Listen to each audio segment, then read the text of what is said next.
আগামীকাল ৬ সেপ্টেম্বর ২০২৫ ১২ই রবিউল আউয়াল। এ দিনটি বিশ্ব মুসলিম উম্মার জন্য এক আনন্দময় ও পবিত্রতম দিন, ঈদে মিলাদুন নবী সাল্লাল্লাহু আলাইহি ওয়াসাল্লাম।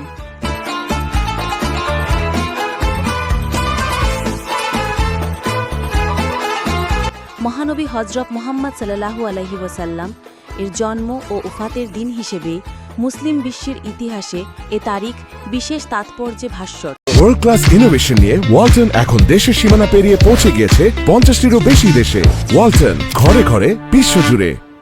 মানব জাতিকে অন্ধকার থেকে আলোয়, অজ্ঞতা থেকে জ্ঞানে এবং বিভেদ থেকে ঐক্যের পথে ডেকে এনেছিলেন।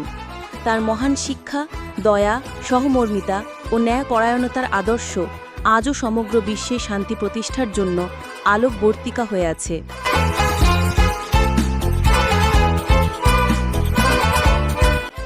বাংলাদেশ সহ বিশ্বের বিভিন্ন প্রান্তে দিনটি যথাযোগ্য মর্যাদা, ধর্মীয় ভাবগাম্ভীর্য ও গভীর শ্রদ্ধার সঙ্গে পালন করা হবে।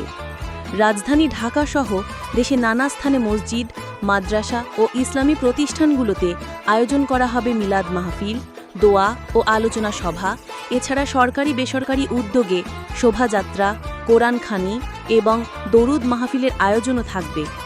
এদিন ভোরে জাতীয় পতাকা ও কালিমার পতাকা উত্তোলন, বিশেষ দোয়া মাহফিল এবং পবিত্র কোরআন তেলাওয়াতের মাধ্যম দিয়ে দিবসের সূচনা হবে।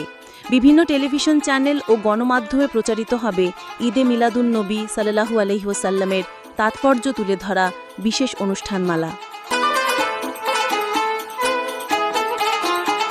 ঈদে মিলাদুন নবীর এই শুভক্ষণে বিশ্ব মুসলিম উম্মার প্রার্থনা, মানবতা, ভ্রাতৃত্ব, ন্যায় ও শান্তির পথে সমগ্র দুনিয়ায় প্রতিষ্ঠিত হোক মহানবী হযরত মুহাম্মদ সাল্লাল্লাহু আলাইহি ওয়াসাল্লামের আদর্শে। সাইমা বিনতে একা, আসমানি টিভি নিউজ ডেস্ক।